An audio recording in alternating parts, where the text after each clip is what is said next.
جہاد کی تین منزلوں کو سمجھنے کے لیے فرائض دینی کا جو ایک تصور میں نے پیش کیا ہے، اور ایک کتابچہ بھی میرا اس موضوع پر ہے، اس وقت تفصیل میں نہیں جا سکتا، لیکن اس کے تین لیول معین کر لیجئے۔ لیول نمبر 1 یہ کیا ہے؟ خود اللہ کا بندہ بننا۔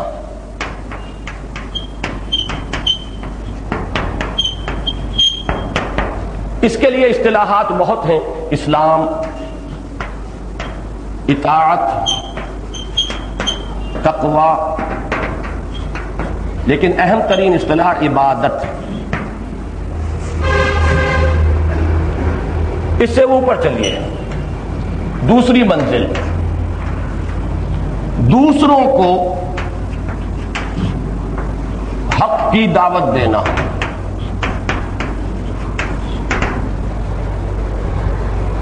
اس کے لیے اصطلاحات تبلیغ، دعوت، امر بالمعروف، نہی عن المنکر، اور کل جس پر جمعے میں نے تفصیلی تقریر کی، شہادت علی الناس، یا شہادت حق کہہ لیں، چلیے حق کی گواہی دینا، حق کی طرف سے حجت قائم کر دینا۔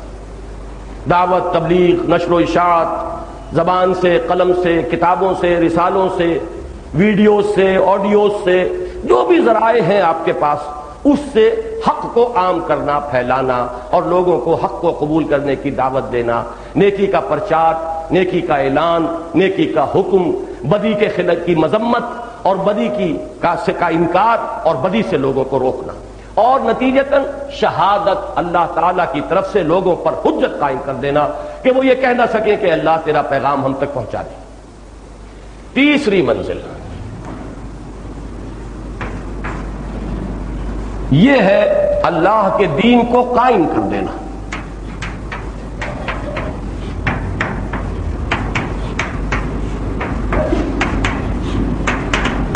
یہ آخری منزل بھی ہے، بلند ترین بھی ہے۔ اس کے لیے سورہ شورى میں لفظ آیا اقامت دین، تکبیر رب مختلف جگہوں پر آیا، اور اس وقت جو بحث ہم کر رہے ہیں وہ غلبہ دین یا اظہار دین حق۔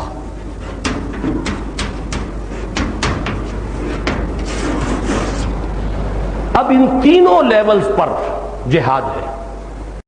اگر وہ حق کے علمبردار، وہ جہاد کی یہ منزلیں صحیح طے کر کے آئے تھے، اپنے نفس سے بھی جہاد کا مرحلہ طے کر چکے تھے، پھر یہ کہ اس دین کی علمی سطح پر، نظریاتی سطح پر بھی بالادستی منوا چکے تھے، معاشرے کے ذہین ترین عناصر سے اپنی بات کی حقانیت کا لوہا منوا چکے تھے، اب اگر وہ میدان میں آئیں گے تو پھر یہ پیسو ریزسٹنس، ایکٹیو ریزسٹنس، اور اس کے بعد اپنی جانوں کا نذرانہ پیش کر کے وہ اللہ کے دین کو بالفعل غالب کر دیں گے۔ جاء الحق وزهق الباطل ان الباطل کان زہوقا۔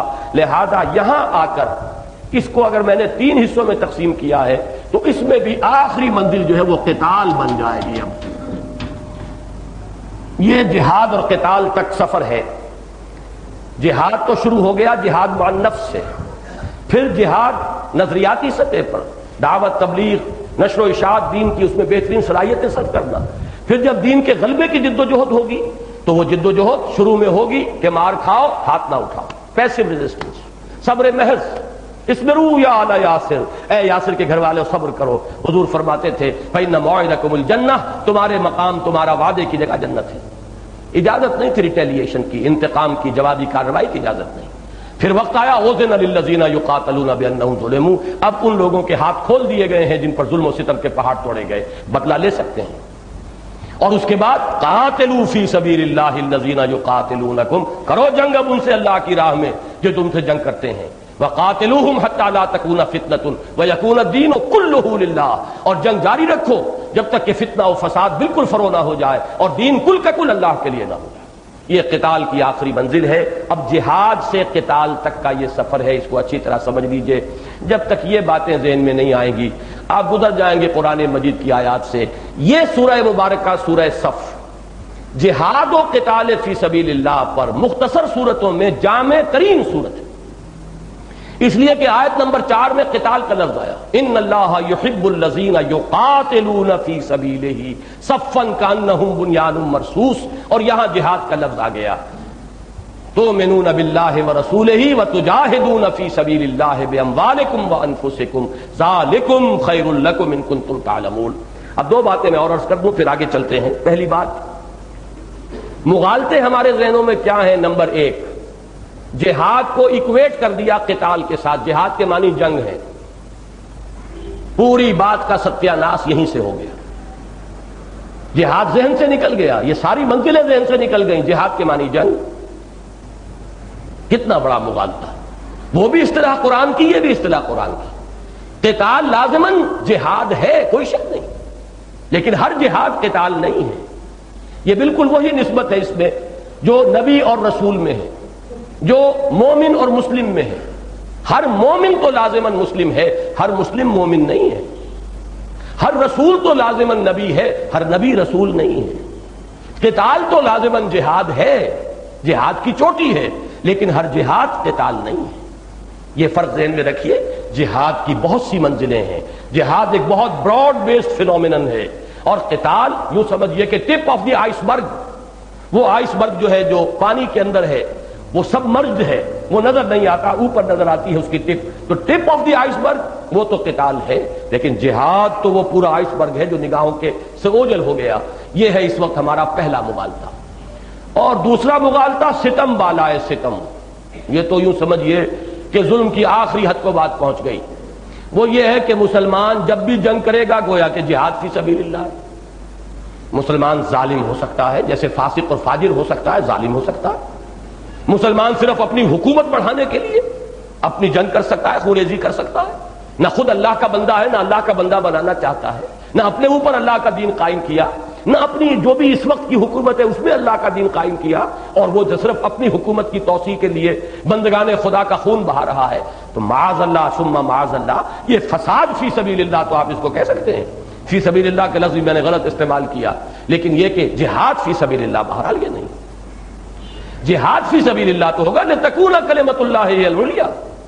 حضور سے پوچھا گیا، حضور صلی اللہ علیہ وسلم سے، کہ حضور کوئی شخص جنگ کرتا ہے مال غنیمت کے لیے، کوئی شخص جنگ کرتا ہے شہرت ہو جائے اس کی شجاعت کی، کوئی شخص کسی قبائلی یا قومی حمیت میں جنگ کرتا ہے، تو کون مجاہد فی سبیل اللہ ہے؟ حضور نے فرمایا مجاہد فی سبیل اللہ صرف وہ شخص ہے جو اس لیے جنگ کرتا ہے لتکون کلمۃ اللہ ہی العلیٰ، کہ اللہ کا کلمہ ہی سب سے اونچا اور سربلند ہو جائے۔ اس کے سوا کوئی مقصد آپ کا ہے؟ ہاں ایک جائز جنگ ہے، مسلمان ہیں جیسے بھی ہیں، فاسق ہیں، فاجر ہیں، اپنے ملک میں رہ رہے تھے، کسی دشمن نے حملہ کر دیا ہے، دفاع جو ہے اس کی جنگ وہ یقیناً جائز جنگ ہے، اس میں کوئی شخص جان دیتا ہے تو شہید ہے۔ اس لیے کہ حضور نے اصول بیان فرمایا ہے کہ من قتل دون مالہ فہو شہید، جو اپنے مال کی حفاظت میں قتل ہو گیا، مارا گیا، وہ بھی شہید ہے، چاہے وہ بہرحال وہ متقی انسان نہ ہو، مسلمان ہے، لیکن اس پر حملہ ہوا ہے، اس نے اپنے تحفظ کے اندر جنگ کی ہے، تو یہ جائز جنگ ہے۔ لیکن اگر ایسی شکل نہیں ہے، اپنی نفسانی خواہشات کے لیے، اپنے غلبے اور اپنے اقتدار، اپنی ذاتی حکومت کو وسیع کرنے کے لیے اگر جنگ کی جا رہی ہے، تو معاذ اللہ ثم معاذ اللہ، یہ جہاد فی سبیل اللہ کی کوئی شکل نہیں۔ تیسرا مغالطہ، یہ مغالطہ ہے کہ جو دینی حلقوں میں آیا، اور بدقسمتی سے ایک دور میں، آج تو خیر ہر مسلمان جانتا ہے کہ غلام احمد قادیانی دائرہ اسلام سے خارج، لیکن یہ ہے کہ ایک دور تو ایسا تھا جب کہ ابھی بات واضح نہیں ہوئی تھی، بڑے بڑے علماء جو ہے اس سے متاثر تھے کہ اس نے بڑا کام کیا ہے، آریاؤں کو شکست دی ہے، آریوں کو اور عیسائیوں کو شکست دی مناظروں کے اندر، تو وہ تو ایک طرح کا ہیرو بن گیا تھا ایک وقت میں۔ اس نے اس کو ایک فلسفے کی حیثیت سے پیش کیا کہ دین کے لیے حرام ہے اب دوستو قتال، قتال حرام تو جہاد حرام۔ یہ جہاد کی حرمت یہ اس دور کے اندر آ کر کی ہے اس شخص نے، لیکن واقعہ یہ ہے کہ تمام مسلمانوں کے ذہن میں بھی یہ بات بیٹھ گئی ہے کہ جہاد فرض عین نہیں ہے، جہاد فرض کفایہ ہے۔ کیوں؟ جنگ فرض کفایہ ہوتی ہے، اور جب جہاد اور جنگ اکویٹ ہو گئے تو گویا کہ جہاد فرض کفایہ ہو کر آنکھ ہو جل پہاڑ ہو جل، ہمارے دینی تصورات کے دائرے سے ہی جہاد خارج ہو گئے۔ وجہ کیا ہے کہ اس کو آپ نے اکویٹ کر دیا قتال کے ساتھ۔ جب قتال کہا تو قتال یقیناً فرض کفایہ ہے، فرض عین نہیں ہے، ہر وقت ہر مسلمان پر فرض نہیں ہے۔ جیسے نماز جنازہ ہے فرض کفایہ ہے، ہر مسلمان پر اس کا نماز جنازہ میں شریک ہونا فرض نہیں ہے۔ ہاں اگر کسی آبادی میں کسی نے بھی نماز نہیں پڑھی، کوئی مسلمان ایسا رہ گیا غریب، تو وہ سب کے سب گناہگار ہو جائیں گے، لیکن چند لوگوں نے بھی نماز جنازہ پڑھ لی تو باقی سب کی طرف سے وہ کفایہ کر جائے گا، کفایت ہو جائے گی، کافی ہو جائے گا، وہ فرض کفایہ ہے۔ اسی طرح جنگ ہے، مثلا حضور کو کسی جنگ کے لیے مہم بھیجنی ہے، حضور نے فرمایا 3000 آدمی چاہیے، 3000 آدمی نکل آئے تو باقیوں کے اوپر سے فرض ساقط ہو گیا۔ اب یہ فرض کفایہ ہے، ان 3000 نے کفایت کر دی، کافی ہو گئے، تو جتنی ضرورت ہے اتنی نکل آئے تو باقی کی طرف سے وہ فرض ساقط ہو گیا۔ تو جنگ ہمیشہ فرض کفایہ ہوتی ہے، اس میں کوئی شک نہیں، قتال فرض کفایہ ہے، لیکن جب قتال اور جہاد ہم مانی ہو گئے تو نتیجہ یہ نکلا کہ جہاد بھی فرض کفایہ ہے۔ اس سے دین کا اہم ترین شعبہ آنکھ اوجل پہاڑ اوجل ذہن سے نکلا اور ہمارے تصورات دین سے خارج ہو گیا۔ یہ وہ بات ہے جو سورہ حجرات کے حوالے سے ہم تفصیل سے پڑھ چکے ہیں۔ جہاد فرض عین ہے، ہر دم ہر مسلمان کو مجاہد ہونا ہوگا۔ ظاہر بات ہے ہر وقت اگر ایمان ہے اس کے دل میں، نفس سے کشمکش کر رہا ہے کہ نہیں کر رہا ہے، شیطان سے کشمکش کر رہا ہے کہ نہیں کر رہا ہے، یہ تو ہر آن ہر لہجہ ہر سانس جہاد ہے۔ اور پھر اگر وہ واقعی ایمان اس میں ہے، غیرت ہے، تو وہ دین کی دعوت و تبلیغ کی ذمہ داری اس پر ہے کہ کسی اور پر ہے؟ دین کی دعوت و تبلیغ کے لیے جو کام کر رہا ہے جہاد کر رہا ہے، دین کی اقامت کی جد و جہد کے لیے جماعت قائم کی ہے، محنت کر رہے ہیں، تیاری کر رہے ہیں، جمعیت فراہم کرنے کے مرحلے میں ہے، ابھی کوئی ہتھیار نہیں اٹھائے، ابھی کبھی میدان میں نہیں نکلے، ابھی چیلنج نہیں کیا، جہاد تو ہو رہا ہے۔ غلبہ دین کی جد و جہد کرنا فرض عین ہے، دین کی دعوت و تبلیغ یہ فرض عین ہے، اپنے نفس سے جہاد کرنا فرض عین ہے۔ لہذا جہاد کی یہ ساری منزلیں فرض عین کے درجے میں ہیں سوائے ایک قتال کے۔ اب قتال اور جہاد کو جب آپ نے ہم مانی قرار دے دیا، آپ نے سارے کے سارے جہاد کو اپنے ذہن سے نکال دیا، اور یہی دین کی پامالی اور دین کے سرنگو ہونے کا اصل سبب ہے۔ جہاد زندہ ہو تو دین کیسے مغلوب ہو جائے؟ جب جذبہ جہاد سر پڑ گیا تو ظاہر بات ہے کہ اب دین کو مغلوب اور پامال ہونا ہی تھا۔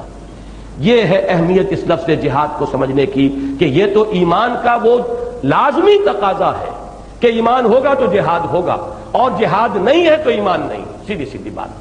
یہ لازم و ملزوم کے طور پر جو سورہ حجرات کی آیت نمبر 15 میں آیا ہے، انما المؤمنون الذين آمنوا بالله ورسوله ثم لم يرتابوا وجاهدوا باموالهم وانفسهم في سبيل الله اولئك هم الصادقون۔ مومن تو صرف وہ ہیں جو ایمان لائے اللہ پر اور اس کے رسول پر، پھر شک میں نہیں پڑے اور انہوں نے جہاد کیا اللہ کی راہ میں اور کھپائے اس میں اپنی جانیں بھی اور اپنے مال بھی۔ صرف یہی لوگ سچے ہیں دعوی ایمان میں۔ معلوم ہوا جہاد سے تو مفر ہی نہیں ہے، جہاد سے there is no escape، جہاد تو ہر حال میں کرنا ہے، جہاد تو ایمان کا لازمی تقاضا ہے، جہاد کے بغیر ایمان ثابت ہی نہیں۔ یہ تمام چیزیں ذہن میں بٹھا لیجئے۔ ہاں جہاد کی آخری منزل قتال فی سبیل اللہ، یہ قتال جب نقد جان ہتھیلی پر رکھ کر انسان میدان میں حاضر ہو جائے، گولی کھانے کے لیے تیار، گردن کٹوانے کے لیے بےتاب، جان دینے کے لیے اور سرخرو ہونے کے لیے اللہ کے ہاں بےتاب۔ اب یہ چوٹی پر پہنچ گیا، اسی لیے اسی سورہ صف کی آیت نمبر 4 میں اسے محبوبیت خداوندی کا مقام قرار دیا گیا۔ ان اللہ یحب الذین یقاتلون فی سبیلہ صفا کانہم بنیان مرصوص۔ اللہ کو تو محبت اپنے ان بندوں سے ہے جو اس کی راہ میں جہاد کرتے ہیں، قتال کرتے ہیں، ایسی صفیں باندھ کر گویا کہ سیسا پلائی ہوئی دیوار۔ جہاد کی 3 منزلوں کو سمجھنے کے لیے فرائض دینی کا جو ایک تصور میں نے پیش کیا ہے، اور ایک کتابچہ بھی میرا اس موضوع پر ہے، اس وقت تفصیل میں نہیں جا سکتا، لیکن اس کے 3 لیول معین کر لیجئے۔ لیول نمبر 1 یہ کیا ہے؟ خود